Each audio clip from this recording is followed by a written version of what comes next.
ego doesn't go very far in animation because it is a team effort. So when it comes to creating anything in a team, if you're so pompous, if you're so overly confident about your own work that you're putting down other people's work or saying that it's only your way that's available, then you're not going to get very far.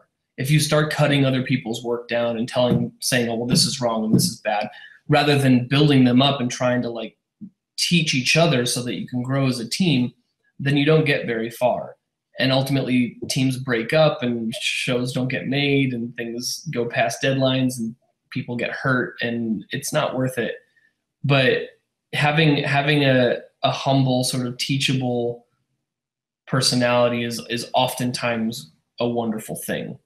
And generally speaking, I mean, I've met my fair few people who I would say that, you know, there are egos that go about, but for the most part, the people in this industry are just as excited to be making cartoons as you are.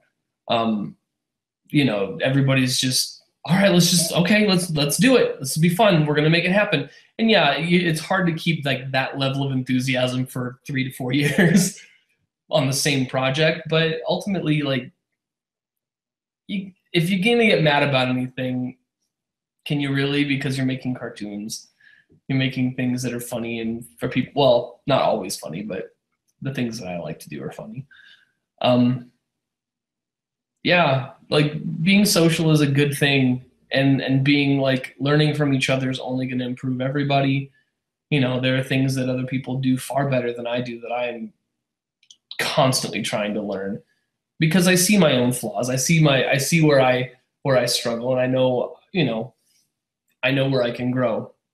And so I look for people that I can learn from, and oftentimes just asking them, you know, how they did that or why they made that decision makes a huge difference into the next drawing that you do. Even today, I was meeting with Bobby Pontius and a bunch of the interns and had him go over one of my drawings because I was struggling with it.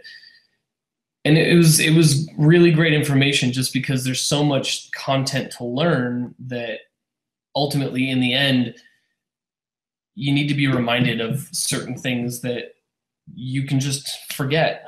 You know, you get so stuck in a routine of drawing hands a certain way or heads a certain way, or, you know, that you forget basic drawing sometimes. But it's useful for that. Being social is extremely useful. Plus, most of the people that you're going to get jobs from are people that you meet along the road of trying to get into the industry.